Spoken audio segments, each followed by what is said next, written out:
Hey guys, welcome to part 2 of the subconscious Smackdown, where we are getting into your subconscious, looking at the top way we block ourselves subconsciously, unconsciously, and with our ego, and dismantling that so we can get you guys to move through some of these unconscious blocks and get to the life, the success that you desire.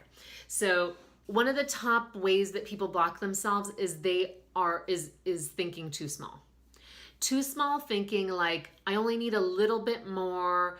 I only need 5K more. I only need 5 more clients. I need to just get this one gig.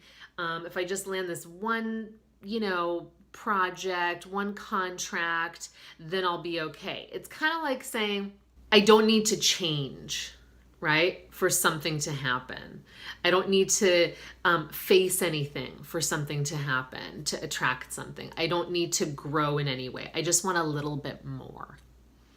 And, your soul is always like pushing you to evolve. I know it's not really like a soul conversation, but a part of you, some internal part of you is always going to put you in front of situations and circumstances that are allowing you the opportunity to evolve. So when you just say, I just want a little bit of something, you're saying, I don't really want it. I don't really want what's required to make that leap, to become the person who gets new contracts, new clients, has visibility, lands the auditions, sells the houses, is wealthy, is seen that way. I don't want to make those bigger shifts. I can just want a little bit more. And I would rather see the pendulum swing and you become what might be your worst nightmare, some people's worst nightmare is somebody who's like really self-involved or braggadocious or overly confident or self-aggrandizing. I'd rather you do that than go the other way. Because when you dream too small and what you're asking for is too small, you're really not making a huge commitment. You're really not having to step out of your comfort zone. You're lowballing, and you're probably not really being super honest with yourself about what would make you happy. Rarely do I meet someone who's like, everything is totally the way I want it and I don't want anything else. Maybe somebody who's like lived their life already. But even then I have clients in their, 60s and 70s who still have desire and motivation. If that's not happening, you want to take a look at, am I living in, a bit of a fog? Am I a little bit depressed? Do I have a damper on everything? So I'm also putting a damper on my goals and my dreams and my desires. You want to desire bigger. You want to dream bigger. You want to ask yourself why you're afraid to do that, right? Because it's kind of like once you put it out there, it starts happening, or you start feeling more of the contrast of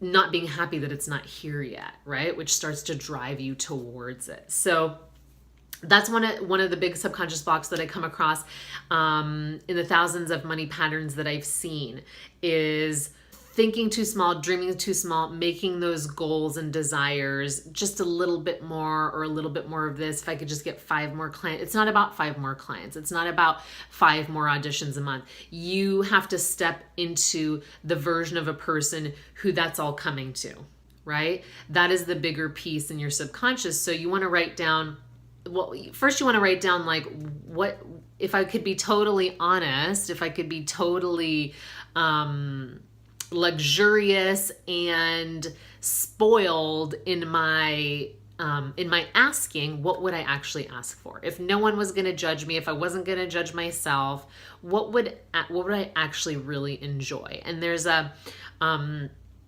famous saying that says, don't settle for your immediate wants to cover your deeper needs.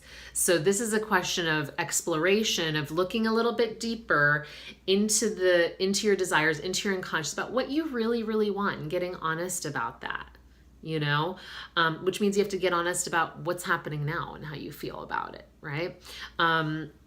So get honest, if no one were to judge me, what would I pick? What would I choose? Jot that down and then 10x it or 100x it and see how that feels, and see if it feels different or more exciting. You need to be excited by it. That's the other thing that is the problem with the subconscious keeping you in small things, is you don't have enough motivation to do anything about it.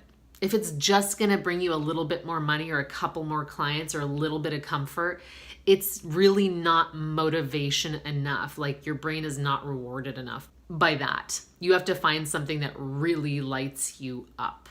And it might seem crazy and impossible, and that's when you're in the right direction. Okay, guys, thanks for joining me for part 2 of the Subconscious Smackdown. If you enjoyed this, please like, love, share. I'm Aggie K, Wealth Therapist. I'll see you on part 3.